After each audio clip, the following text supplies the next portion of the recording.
nós vamos ouvir histórias contadas por Anacleto Luiz Giovelli.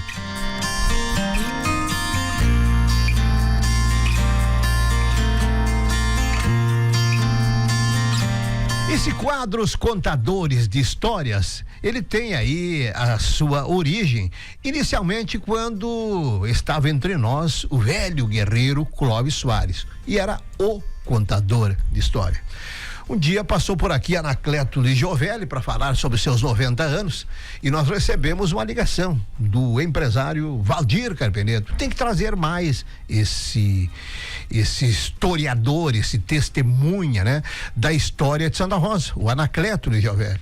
E aí tu conversa aqui, conversa ali, e por que não criarmos um quadro Os Contadores de Histórias, que está entrando no ar agora. Nós vamos até às 8h30 com o ex-prefeito Anacleto Luiz Giovelli, que fez uma opção até para pegar o ambiente que nós estamos vivendo, né? O momento que nós estamos vivendo em ritmo de encontro estadual de hortigranjeiros, é o 35º.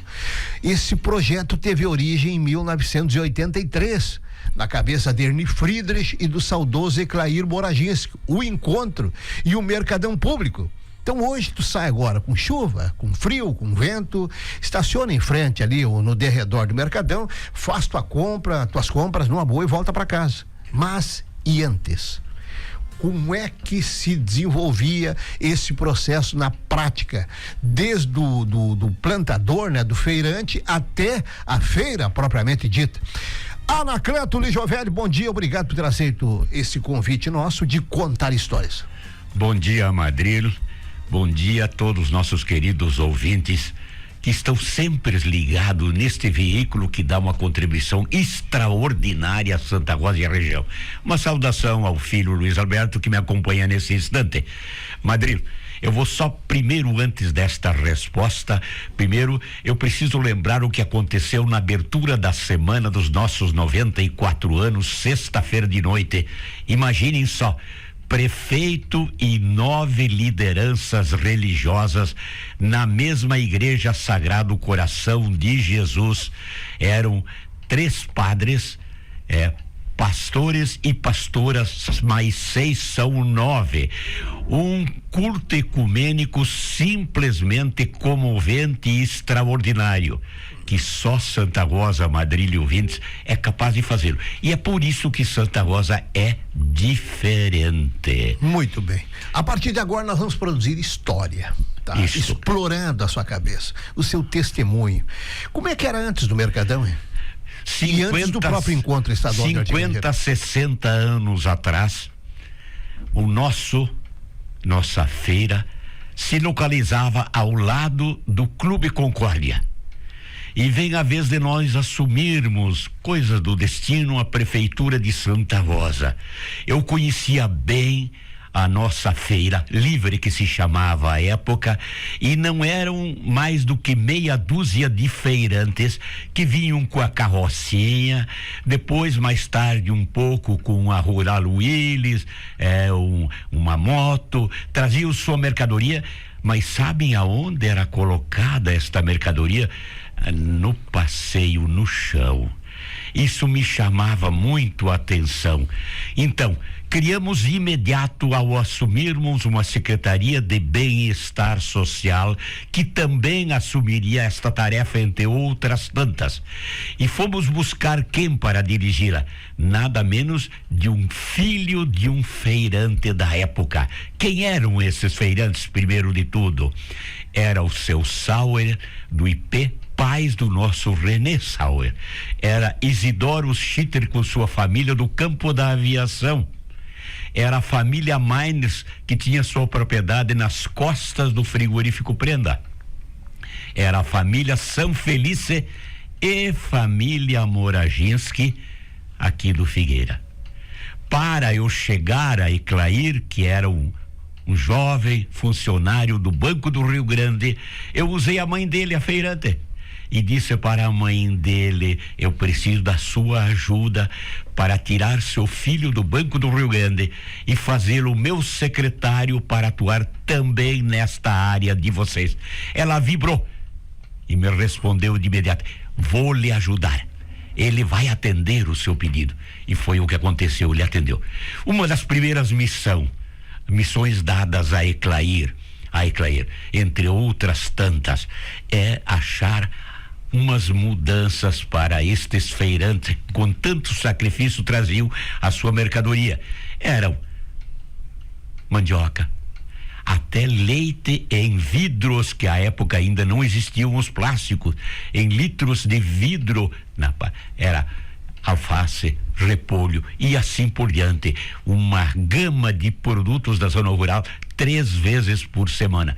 Pois bem, estudado o que se poderia fazer, o Eclair, por conta da prefeitura, manda fazer inúmeras bancas de 3-4 metros de comprimento, e todos os dias da feira, com a condução da prefeitura, ele as levava até o local e lá vinha estes feirantes, colocavam a mercadoria, então, não mais no chão, mas em cima destas bancas para serem vendidas aos que a procuravam, os consumidores. Este foi o primeiro passo. O segundo, junto à nossa Emater, na época se chamava Ascar, de Paulo Capper, que está ainda no nosso meio, dirigente da Ascar da época, sementes novas para mudar aquelas sementes que nós tínhamos, que já produziam pelo tempo, não é? Produziam pouco, e era preciso também uma gama maior de produtos vindos da zona rural. Então, sementes distribuídas gratuitamente, começamos no fim do ano 73, deve ter sido, a estes feirantes, para mudar aquele ambiente. Pois bem, e aí continuou. Passo seguinte, agora que vem a coisa importantíssima. Nós estamos entrando na semana do Horti Grangeiros, quarta-feira, imagina, e que expressão ela tem a nível de estado, a ponto do governador do estado do Rio Grande do Sul vir à nossa feira de Horti Grangeiros. Isso é uma coisa importantíssima, gente. Muitos talvez não tenham se dado por conta. É porque ela representa muito, porque ela é importante no nosso estado.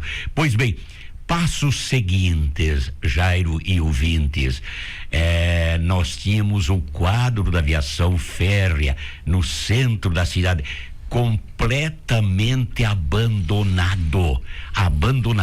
Antes tínhamos trem minuano, que transportava passageiros daqui para Porto Alegre, Santa Maria e depois Porto Alegre, e o trem comum, que era aquele misto, meio passageiros, digamos assim, e outro tanto de mercadorias e cargas. Até animais carregavam carroças com cavalos em cima desta meia carga. Isso tudo tinha desaparecido e estava abandonado mesmo, esta área nobre aqui no centro. O que é que fizemos? Um projeto para dar o primeiro passo de um parque infantil, exatamente aí onde está hoje o módulo da Brigada Militar. E o levamos a Porto Alegre ao superintendente da aviação férrea aqui no Rio Grande do Sul. Este pedido com o nosso projeto junto. Muito bem, entregamos, registramos lá. Passa um mês, passam 2, passam vários meses. Foi, não sei se o fim do ano de 73, o início de 74, nenhuma resposta de volta. O que é que fizemos? Pedimos ao secretário da administração, hoje de saudosa lembrança, Jeová Miller, que fosse a Porto Alegre e, se pudesse, pedisse licença para ver onde e como, que resposta se tinha para o projeto infantil nesta área da aviação férrea. O Jeová vai a Porto Alegre, volta no dia seguinte, uma grande surpresa. A secretária, não muito bem informada onde ele foi recebido, ela entrega o processo todo a Jeová Miller. O Jeová abre o processo e no meio dele encontra uma folha solta assinada pelo comandante da época, digamos assim, né? O superintendente da Rede Ferroviária Nacional, onde dizia o seguinte: determino uma equipe urgente, vá a Santa Rosa e comece a fechar todo o quadro da aviação férrea com muro de cimento, tijolos de 1,5 metro de altura. Antes que a prefeitura tome conta desta área. Bem, esse era o despacho. Jeová só fechou segundo ele nos informa no retorno, fechou a pasta e a devolveu à secretária. O que nós precisávamos saber estava aí. E voltou. Nos conta, reunimos imediatamente o jurídico, secretário de obras, que à época era Arno Lunkes, engenheiro da prefeitura, Nilson Fortunato Guidolin, fiscais Bruno Schittel e Antônio da Silva, fiscais do perímetro urbano de obras. Muito bem. Reunimos e se discutiu se 1, 2, 3 ou mais dias, primeiro, juridicamente, o que cabia. O que é que descobrimos? A aviação férrea sequer tinha título de propriedade desta área. Primeiro grande passo, exigir deles, se viesse fazer o que o despacho do superintendente estava escrito, exigir deles que trouxessem o título de propriedade, como qualquer outro da cidade, para uma construção precisava apresentar. Segundo, projeto desta obra que queriam fazer. Muito bem, feito isso, também visitamos os moradores, que eram pouquíssimos. Lá em cima já tinha o posto Cunegate. Avisamos, olha, se vier alguém da aviação férrea começar qualquer construção, por favor, contamos a história, nos avise.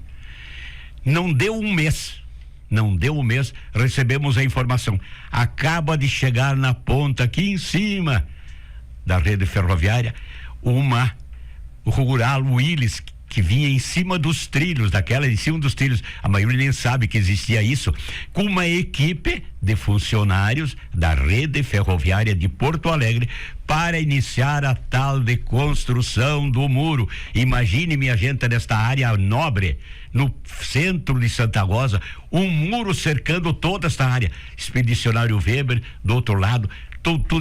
Isso ficaria uma coisa ridícula até. Pois bem, muito bem, então. Imediatamente se deslocou esta equipe nossa, que já estava preparada, de fiscais, e foram lá exigir. Que deu o título de propriedade de vocês? Eles se assustaram. Mas nós não temos isso, nós não soubemos, não é com nós. Não é com nós, é com o superintendente. Segundo, projeto desta obra que vocês vão executar. Também não temos, foi a resposta. Pois bem, então está embargada a obra. Os 1900 e? Fim de 73 e início de 74 deve ter sido, vejam bem, 73 e início de 74, a data bem certo até me foge a memória. Embargada a obra, sabe o que aconteceu? Eles foram embora e até hoje não voltaram mais. Essa é a grande verdade. Esta área era uma área de quem urbanizou esse trecho, era um tal de Pazini de Três Passos. Ele nem morava aqui. Nós temos que ter o cuidado, professor Anacleto e Rovelli, isso para quem está nos ouvindo. A gente pega um episódio desse, né? E já sai julgando, pré-julgando. Eram as circunstâncias da época, da correto? Época, era próprio da época. A rede ferroviária não fazia uso e não permitia que a prefeitura também fizesse. Exatamente isso. Bom, então, primeiro passo, de acordo com isso aí, nós acabamos imediatamente colocando um parque infantil aqui na parte de baixo. Terminou o nosso mandato, veio o mandato de Borges, continuou esse trabalho, e aí, no outro mandato, o Iclair permaneceu na prefeitura, nesta área, é que surgiu a sede da Feira Livre, o nosso horte lá em cima, uma coisa maravilhosa. O Mercadão. O Mercadão público, minha gente. Então, primeiro naquela área veio esse parque infantil. Depois, na sequência, com o Borges se consolidou a Praça 10 de Agosto, correto? Perfeitamente, isto aí. E no governo do Erni, com o envolvimento ainda do Eclair Moraginski, a edificação do Mercadão Público. Do Mercadão Público. Veja que alterações sofreu e que beleza de local é este aí, não é? Fantástico. Professor Anacleto Luiz Giovelli, voltando aos feirantes, chovia, ventava, com todo o rigor do inverno, era bastante desconfortável. Sem dúvida nenhuma, quase que impossível. Então, ou fugiam para dentro do clube, do lado, ou então, se amanhecia chovendo, nem tinha feira livre, porque era impossível esses coitados irem fazer esse trabalho ao ar livre. Impossível. Veja, isto funcionou durante muitos anos mesmo. Esses eram os conhecidos. Depois, mais tarde, provavelmente outros se associaram à atividade, porque a cidade precisava consumir e era ali que encontrava uma mercadoria. Não existiam os nossos supermercados da cidade. Ainda não era o tempo com tanta coisa nova, boa que existe hoje. Este quadro, Os Contadores de História, tem o apoio cultural do Sinduscom, Pedrinho Farmácias, Cimer Santa Rosa, o Sindicato das Indústrias Metais Mecânicas, Semacom e FEMA 70 anos. Tens mais ou menos uma noção, Anacleto Ligiovelli, de quantos habitantes tinha Santa Rosa naquela primeira metade da década de 1970 que marcou seu governo? Mais ou menos 50% do que temos hoje. Metade 40. Da população, 40 e alguma coisa era a nossa população. Haja visto, a Sulina tinha algumas casas aqui embaixo, viu? Subindo da mesma forma, a Glória também, poucas casas lá em cima, e uma escola municipal que nós tínhamos lá, mas todo esse arredor de Santa Rosa não existia. Bom, a gente faz a pergunta para traçar parâmetros, porque na época o senhor citou 5 produtores de hortigranjeiros. Aí, com a presença do Mercadão e desse encontro que começa agora quarta-feira, dia 6 de agosto, nós tivemos o crescimento da população, uma população mais exigente, com qualidade, e o crescimento também da capacitação e do número de produtores, correto? Perfeitamente. Sem dúvida nenhuma. Houve uma mudança completa, total. Claro, alguns produtos, em função da sanidade, não podem ser trazidos. Digamos, o leite, por exemplo, in natura, não pode vir. Mas outros produtos passaram a serem colocados à disposição dos consumidores aqui em Santa Rosa. Então, o nosso mercado público, sem dúvida nenhuma, é uma coisa espetacular. Nos dias aqui, os 3, que até há pouco eram 3 dias, segunda, quarta e sexta, quem passava por ali e não sabia da existência, imediatamente faria uma pergunta: o que é que está acontecendo de tanta gente aqui, de tanta movimentação? É mercado público. Agora temos aos sábados, ampliou, quer dizer, facilita ainda mais para o consumidor, e é evidente que aquele que vem a vender o seu produto também tem mais oportunidades de venda. Para constar como história, quando Eclair Moraginski e Ernie Fried, naquela política voltada a hortigranjeiros, começaram as primeiras ações, o grande objetivo era Santa Rosa conquistar autossuficiência no que produzia. Porque muita coisa, aí são anos 80, muita coisa que se consumia aqui vinha de fora e nós poderíamos tranquilamente responder. Claro que é uma informação que tem que ser atualizada. É verdade. Para começo de conversa, foi legal esse primeiro episódio, meu caro Anacleto Ligiovelli. Pode concluir com outras lembranças, outras memórias desse setor. Bem, em seguida, imaginem só agora o nosso Hortigranjeiros. Quem já assistiu os que lá foram realizados, é uma coisa sensacional, quase que impossível de acontecer, a não ser Santa Rosa, que tem este espírito. Primeiro, a solidariedade, a participação da sua gente, senão não aconteceria o que está acontecendo. Quer dizer, uma feira do tamanho que agora, quarta-feira, se inicia, que quem não a conhece, a visite para ver que dimensões tomou hoje o nosso Hortigranjeiros. Para concluir, professor Anacleto Ligiovelli, quando o senhor encetou essas primeiras ações em 1973, voltado aos feirantes, o senhor imaginava que nós chegaríamos a esse top de hoje, ao estágio atual que nós estamos vivendo? Eu acreditava em alguma coisa, mas não tanto assim. deste tamanho, com certeza não. Eu que sou filho de Santo Ângelo, do interior de de zona rural de Santo Ângelo, mas eu hoje sou santarrosense muito mais do que santo angelense. Fui adotado por essa terra, porque aqui é interessante, a gente se apega às pessoas e as pessoas se apegam a gente, coisa que não acontece em todos os lugares. Nós somos diferentes e é por isso que Santa Rosa é diferente. Por enquanto, muito obrigado. Até a próxima segunda-feira, 8 horas, ok? Muito obrigado, estarei à disposição. Vou fazer o possível. É claro que a minha memória também, aos 90 anos, não me permite lembrar de tudo. Mas se alguma coisa, o faremos. Faz anotações. Tu levanta a cortina, meu caro Reneu Ayrton. Segunda-feira, às 8 horas. Segunda-feira que vem, dia 11 de agosto, volta o quadro Os Contadores de História. Mais um episódio com Anacleto Luiz Giovelli. Vem o bloco da sequência, voltamos depois.